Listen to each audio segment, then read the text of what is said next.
شروع کرتی ہوں اللہ کے نام سے جو بے انتہا مہربان نہایت رحم فرمانے والا ہے. سورۃ انزلناہا، یہ ایک سورت ہے جسے ہم نے نازل کیا ہے. اللہ نے پورا قرآن نازل کیا ہے، لیکن یہاں خاص طور پر اس سورت کے نزول کی اہمیت کی وجہ سے اس کا ذکر کیا گیا. وفرضناہا، اور ہم نے اس کو فرض کے درجے میں رکھا ہے، یعنی اس میں جو احکامات ہم نے نازل کیے ہیں ان احکامات پر عمل کرنا لازم ہے. وَأَنزَلْنَا فِيهَا آيَاتٍ بَيِّنَاتٍ، اور اس میں واضح آیات نازل فرمائی ہیں. لَعَلَّكُمْ تَذَكَّرُونَ، تاکہ تم سبق حاصل کرو.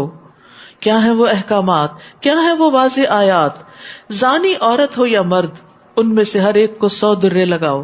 اور اگر تم اللہ اور آخرت کے دن پر ایمان رکھتے ہو تو اللہ کے دین کے معاملے میں تمہیں ان دونوں میں سے کسی پر بھی ترس نہیں آنا چاہیے، اور مسلمانوں میں سے ایک گروہ ان کی سزا کے وقت موجود ہونا چاہیے.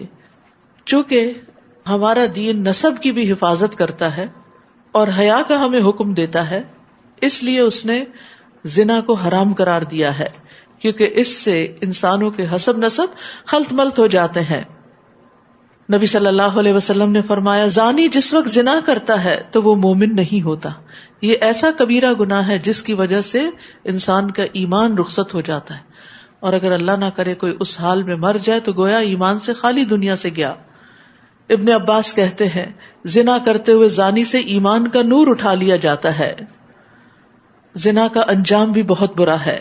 رسول اللہ صلی اللہ علیہ وسلم نے فرمایا، میرے پاس 2 آدمی آئے اور انہوں نے میرا بازو پکڑا اور مجھے ایک دشوار گزار پہاڑ کے پاس لے گئے. تو وہاں کچھ لوگ تھے جو بری طرح پھولے ہوئے تھے اور ان سے بیت الخلاء کی طرح غلیظ بو آ رہی تھی. میں نے پوچھا، یہ کون ہیں؟ انہوں نے کہا، یہ زانی مرد اور زانی عورتیں ہیں. یعنی جو زنا کرے اور توبہ کیے بغیر مر جائے اس کا پھر آخرت میں یہ انجام ہے. اور پھر یہاں پر یہ فرمایا کہ تم جب ان کو سزا دو تو پھر دین کے معاملے میں تمہارے اندر کوئی رأفت نہیں آنی چاہیے. یعنی بعض اوقات نرمی اور محبت سے انسان سمجھتا ہے اور بعض اوقات اس کو ڈسپلن کرنا پڑتا ہے، اور یہ بھی اللہ کی رحمت ہوتی ہے. یعنی کچھ بری عادتیں جب تک اس پر کوئی پنشمنٹ نہ ہو اس وقت تک وہ جاتی نہیں ہے. تو حدود کی راہ میں نرمی کی مذمت کی گئی ہے، اور ایک حد کو نافذ کرنے کی جو اہمیت ہے، رسول اللہ صلی اللہ علیہ وسلم نے فرمایا، زمین پر ایک حد جاری کرنا زمین والوں کے لیے 40 دنوں کی بارش سے بہتر ہے. زانی نہ نکاح کرے مگر زانیہ یا مشرکہ عورت کے ساتھ. یعنی جب پتہ چل جائے کہ کوئی لڑکا یا لڑکی زنا کے کام میں ملوث ہے اور وہ اس عادت بد کا شکار ہے اور وہ اس سے باز ہی نہیں آتا یا آتی، تو پھر اپنے بچے کا رشتہ وہاں نہیں کرنا چاہیے. اور زانیہ کے ساتھ وہی نکاح کرے جو خود زانی یا مشرک ہو. ہاں، وہ آپس میں ایک دوسرے سے کر سکتے ہیں، اور اہل ایمان پر یہ کام حرام کر دیا گیا ہے. یعنی اچھی نیت سے بھی ان کے نکاح نہیں ہو سکتے، صرف سچی توبہ کے بعد ہی ممکن ہے. یعنی اگر کسی شخص سے ایسا کوئی غلط کام ہوتا رہا، مثلاً کوئی شخص نان مسلم تھا اور ان کے ہاں تو ایسے حلال حرام کی پرواہ نہیں ہوتی، اور وہ اپنی پچھلی زندگی میں ایسی کسی خرابی کا شکار رہا، پھر اس نے سچے دل سے توبہ کی، مسلمان ہو گیا، اور وہ کسی مسلمان لڑکی سے اب شادی کرنا چاہتا ہے، تو توبہ کے بعد شادی ہو سکتی ہے. اور جو لوگ پاک دامن عورتوں پر تہمت لگائیں پھر 4 گواہ پیش نہ کر سکیں، انہیں 80 کوڑے لگاؤ. یعنی کسی کے اوپر زنا کا الزام لگانا بھی بہت بڑا جرم ہے، اور آئندہ کبھی ان کی گواہی قبول نہ کرو، اور یہی لوگ بد کردار ہیں. یعنی جھوٹی گواہی دینا اور پھر خاص طور پر پاک دامن ایمان والی بھولی بھالی عورتوں پر زنا کی تہمت لگانا یہ کبیرہ گناہوں میں سے ہے. رسول اللہ صلی اللہ علیہ وسلم نے فرمایا، جس شخص نے کسی مومن کے بارے میں کوئی ایسی بات کہی جو اس میں نہیں تھی اور اس بات سے اس کو بدنام کیا تو اللہ اسے جہنمیوں کی پیپ میں ڈالے گا. وہ اس بات کا مستحق رہے گا یہاں تک کہ وہ اپنی بات سے باز آ جائے.